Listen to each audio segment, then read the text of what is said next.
রাম ও নারায়ণ রাম মাই cosy লাইফস্টাইলের আরও একটা নতুন ব্লগে আপনাদের সকলকে জানাই স্বাগত। সকালে ঘুম থেকে উঠেই বাইরের ভিউটা আপনাদের সঙ্গে শেয়ার করছি। আজকে পড়ছে ভীষণ ঠান্ডা, প্রচণ্ড ঝোড়ো হাওয়া বইছে। আজকে থেকেই শীত যে কতটা বেশি হতে পারে সেটা অনুভব এসেছে আর কি। দেখুন গাছের পাতাগুলো কিভাবে দুলছে হাওয়াতে। চশমা পড়েছিল না, ওই এটা ব্লু রে গ্লাস, মানে ওই ফোনে পড়ি তো তখন চোখটা যাতে ক্ষতি না হয় ব্লু রের জন্য, ফোন থেকে যেটা বেরোয় যে রশ্মিটা, ওটা যাতে চোখে ক্ষতি না করে তার জন্য এইটা ইউজ করা। ও রান্নাঘরে আসবে? হ্যাঁ, আমি আসলে নিচে দাদা বললে একটু চকলেট খাবে, তাই চকলেট আনতে এসেছিলাম। আর তার সাথে সাথে একটু দেখতাম লাস্টে যে তুমি কি করছো, তোমাকে একটু দিয়ে যেতাম। আচ্ছা আসো। কি করছো মা তুমি এখন? এই যে সকালের টিফিন খাওয়া হবে। সকালের টিফিনের জন্য একটু ছোলা সেদ্ধ করব। রাত্রিবেলায় ভিজিয়ে রেখেছিলাম ছোলাটা, এখন সেদ্ধ করে নিই, সেদ্ধ করে নেবো এখন। ছোলা সেদ্ধ আর মুড়ি আজকে সকালের টিফিনে। যে জলের মধ্যে ছোলাগুলো দিয়ে দিলাম, আর এদিকে দুধটা জাল দিয়ে নেওয়া হয়ে গেছে। এখন সকালের টিফিনটা বানিয়ে নিই। তুমি কি করছিলে? এই তো পড়তে বসেছিলাম, দিয়ে তারপরে দাদার তুমি ফোনটা চাইলে বলে দাদার কাছ থেকে ফোনটা আনতে গেছিলাম, তখন দাদা বললো চকলেট খাবে, তাই জন্য আমি আবার আসলাম চকলেট মানে নেওয়ার জন্য। চকলেটটা নেবো। দাদাকে চকলেট দাও, তুমিও খাও গিয়ে। টাটা বলে দাও। টাটা। মেয়ে চকলেট খেতে ভীষণ ভালোবাসে, তাই পড়ার ফাঁকে নিচে নেমে এসে চকলেট নিতে এসেছে। এখন আমি রান্নাঘরে ছোলাটা সেদ্ধ বসিয়ে দিয়েছি, দিয়ে দিচ্ছি পরিমাণ মতো লবণ। ছোলা সেদ্ধর সময় পরিমাণ মতো লবণ দিলে ছোলাটা খুব ভালো মানে টেস্টি হয় আর কি, লবণটা ঢুকে যায়।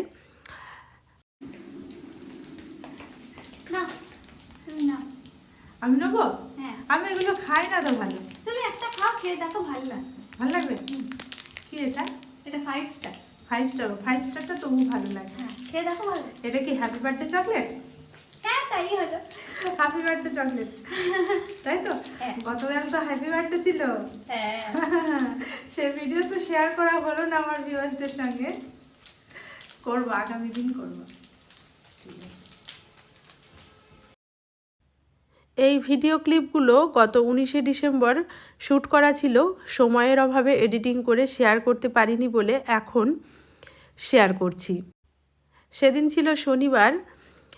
আমরা সেদিন যদিও নিরামিষ খাই, তবে পরের দিন মানে রবিবার দিন মেয়ের জন্মদিন উপলক্ষে 5 তরকারি ভাত রান্না করে দেব বলে ফ্রিজটা খুব ভালো করে পরিষ্কার করে নিচ্ছি। ঠিক এরকমটাও নয়, ফ্রিজটা বেশ কিছুদিন হলো ব্যবহার হচ্ছিল না, যার কারণে ফ্রিজটা পরিষ্কার করব ঠিক করেছি। ফ্রিজটা ব্যবহার হচ্ছিল না, তার কারণ আছে, সেটা আমি আপনাদের সঙ্গে পরে শেয়ার করব। যাই হোক, অব্যবহৃত ফ্রিজ ছিল। ফ্রিজটা পরিষ্কার না করে তো আর ফ্রিজের ভেতরে কোনো খাবার দাবার বা সবজি আনাজপাতি রাখা যায় না, তাই ফ্রিজটা সকালে কাজকর্ম সেরে নিয়ে চা খেয়ে চলে এসেছি ফ্রিজ পরিষ্কার করে নিতে। আগেই বলেছি আজ হচ্ছে 19শে ডিসেম্বর। আজকে আমার মেয়ের জন্মদিনের আসল তারিখ, কিন্তু আজ কোনো রকম সেলিব্রেশন হচ্ছে না, হবে পরের দিন অর্থাৎ রবিবার। সেটাও হয়ে গেছে, সেই ভিডিও অলরেডি আমি আমার চ্যানেলে আপলোড করে দিয়েছি গতকাল, মানে 26শে ডিসেম্বরের দিন। আপনারা চাইলে দেখে নিতে পারেন। আর রাত্রি 12টার সময়, মানে 12টার আগে আর কি, কেক কাটা হয়েছিল। সেই ভিডিওটা আমি আপনাদের সঙ্গে শেয়ার করছি। Happy birthday to you, happy birthday to you, happy birthday dear Bunu, happy birthday to you.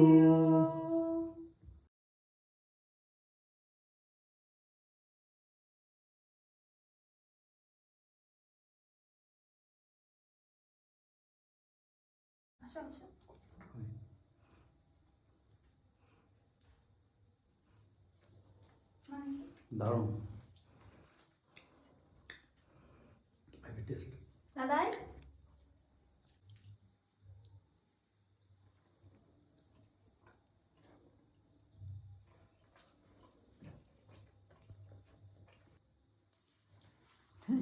Cake কাটার ভিডিওটা শর্ট ভিডিও হিসাবেই শ্যুট করা হয়ে গেছিলো, বড় ভিডিও হিসাবে শ্যুট করতে পারিনি বলে, তাই এভাবে এডিটিং করে আপনাদের সঙ্গে শেয়ার করলাম।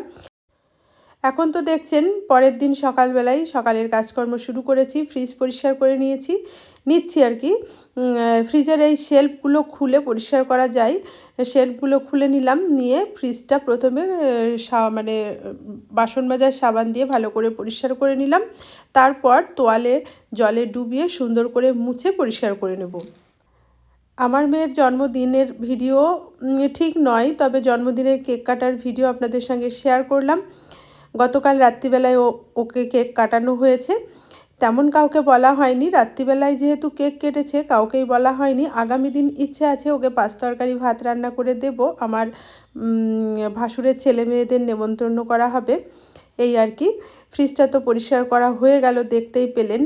ডাবল ডোরের ফ্রিজ, উপর নিচ সমস্ত পরিষ্কার করে এভাবে মানে কড়াইটা দিয়ে আর কি ফ্রিজের ডালাটা যাতে বন্ধ না হয় সেভাবে খুলে রাখলাম, যাতে হাওয়া লেগে ফ্রিজের ভেতরে যে জলগুলো আছে ভালোভাবে শুকিয়ে যায়।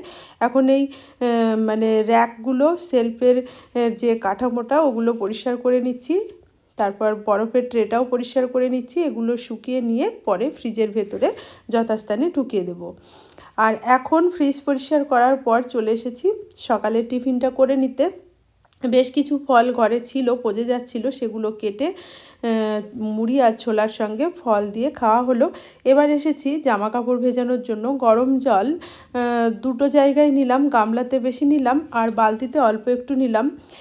যেহেতু খুব ঠান্ডা পড়েছে, ট্যাঙ্কির জল ভীষণ ঠান্ডা হয়, ঠান্ডা জলে জামা কাপড় ভেজাতে গেলে সার্ফ দেখবেন খুব ভালোভাবে গলে না, তাই অল্প গরম জল দিয়ে সার্ফটা গুলে নিলাম। তারপর বালতির জলে বেশ খানিকটা ঠান্ডা জল মিশিয়ে দিলাম। আর গামলার জলে কিন্তু কোনো রকম ঠান্ডা জল মেশাইনি, গরম জলের মধ্যেই গামছা, লুঙ্গি এগুলো ভিজিয়ে দিচ্ছি, তাহলে খুব ভালো পরিষ্কার হবে এবং কাচতে কষ্টটা অনেক কম হবে।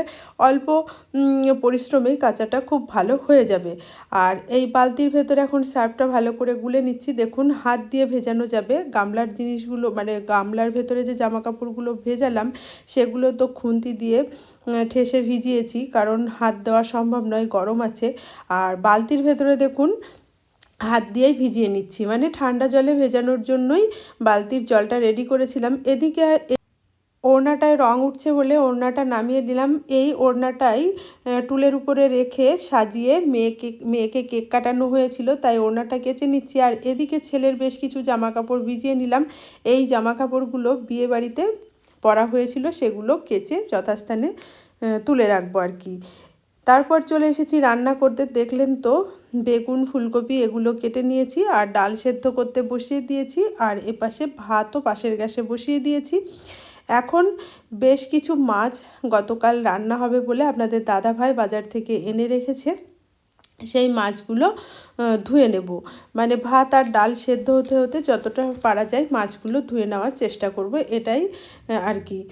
দেখুন চিংড়ি মাছগুলো বেশ বড় বড় সাইজের পাওয়া গেছে। আমাদের এখানে কিন্তু এরকম চিংড়ি মাছ সবসময় পাওয়া যায় না, তবে আজকে পাওয়া গেছে বলে মনটাও ভীষণ খুশি, কারণ আমার মেয়ে চিংড়ি মাছ খেতে ভীষণ ভালোবাসে। শুধু মেয়ে নয়, ছেলেও চিংড়ি মাছ খেতে ভীষণ ভালোবাসে। আর আগামী দিন যেহেতু হ্যাপি বার্থডে উপলক্ষে মানে জন্মদিন উপলক্ষে 5 তরকারি ভাত রান্না করা হবে, সেই কারণেই চিংড়ি মাছ পাওয়া গেছে বলে মনটা ভীষণ খুশি হয়ে গেছে। পাবদা মাছও মেয়ে ভালোবাসে, পাবদা মাছ আনা হয়েছে, কাতলা মাছ আনা হয়েছে আর আনা হয়েছে চিকেন। এগুলো সমস্ত এখন ধুয়ে নেব। চিংড়ি মাছটা বাদ দিয়ে সমস্ত কিছু ধুয়ে নিয়ে চলে এসেছি জামা কাপড় কেচে নিতে, কারণ অনেকটা বেলা হয়ে গেছে। ওদিকে রান্নাটা কমপ্লিট হয়ে গেছে।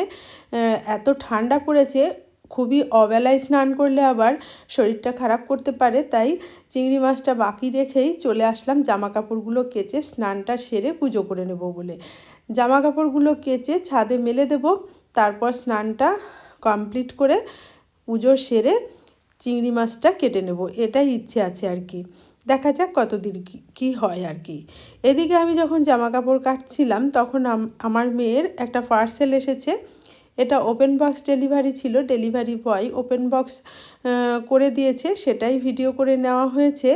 দেখুন আমার মেয়ের হ্যাপি বার্থডে গিফট এটা, ওর বাবা ওকে এই গিফটটা দিয়েছে। এদিকে আমার জামা কাপড়গুলো কেচে নেওয়া হয়ে গেছে, মেলে দিয়ে স্নান সেরে চলে এসেছি খাবার বেড়ে দিতে। বিউলির ডালের বড়ি দিয়েছিলাম, সেই বড়ি ভেজে ফোড়ন দিয়ে আবার আজকে খাওয়ার জন্য রেডি করে নিলাম। এটা আছে পালং শাকের শীষ চচ্চড়ি। আর বুনু তো আজ তোমার পাশে বসে আছে, কেমন লাগছে? হ্যাঁ ভালো লাগছে। ভালো লাগছে বুনু? হ্যাঁ। হুম। আর আছে এখানে আলু ফুলকপির তরকারি। এটা আমার মেয়ে মানে তোমার বুনু খেতে চেয়েছে আলু ফুলকপির তরকারি। বেগুন ভাজা, ভেজ ডাল, ভেজ ডাল বলছি, নরমাল ডাল করেছো তো? হ্যাঁ মুগ ডাল আর হ্যাঁ এখানে আছে হচ্ছে বেগুন ভাজা। মুগ ডাল আর বেগুন ভাজা বুনু খেতে চাইলো, বললো যে পিজিতে তো বেগুন ভাজা হয় না মা, একটু মুগ ডাল আর বেগুন ভাজা করবে, খাবো। ঠিক আছে হবে, এই হয়েছে। আর ভাত আছে, ভাত তো থাকবে খাওয়ার এই জন্য। হচ্ছে আমাদের দুপুরের মেনু। চলো এবার খাওয়া দাওয়া করি।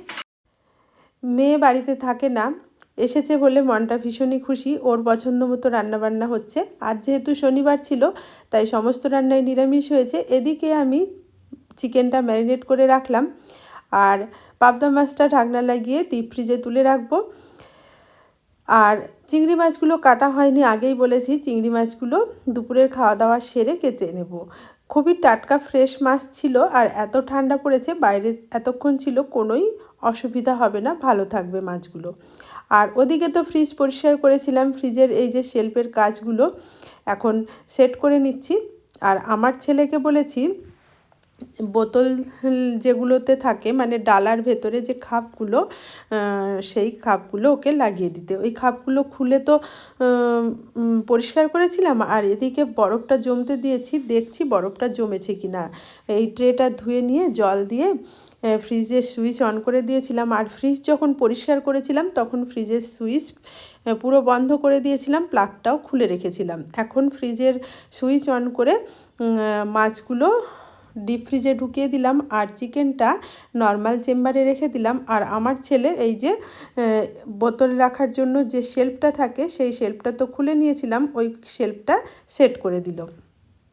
এখন এই যে এটা খাবারের একটা কন্টেনার, এই কন্টেনারে প্রায় সময় আমরা আনতাম আর কি, দই বড়া। সেই কন্টেনার ফেলে দিইনি, ডিপ ফ্রিজে মাছ রাখার জন্য এই কন্টেনারগুলো আমি ইউজ করি। আর একটা ক্যারি প্যাকেটের মধ্যে রাখলাম কারণ ঢাকনাটা ভালো আটছিল না, এতটাই মাছ বেশি হয়ে গেছিলো। ক্যারি প্যাকেটে বেঁধে ডিপ ফ্রিজে রেখে দিচ্ছি। আর মাছটাতে অনেকটাই চর্বি ছিল, দেখলেন তো, খুব ভালো পাকা মাছ ছিল। খেতেও ভীষণ সুস্বাদু হয়েছিল মাছটা, যেহেতু পরের দিন রান্না করেছিলাম তখন খেতে খুবই ভালো হয়েছিল। এখন সন্ধ্যাবেলায় দুধ চা আর স্লাইস পাউরুটি রেডি করে নিয়েছি সকলকে সার্ভ করব বলে। আজকের ব্লগটি আমি এখানেই শেষ করছি। কেমন হলো কমেন্ট করে জানাবেন। ভালো লাগলে মাই কোজি লাইফস্টাইল চ্যানেলটি সাবস্ক্রাইব করে সাপোর্ট করার অনুরোধ জানালাম। ভিডিওটি দেখার জন্য ধন্যবাদ।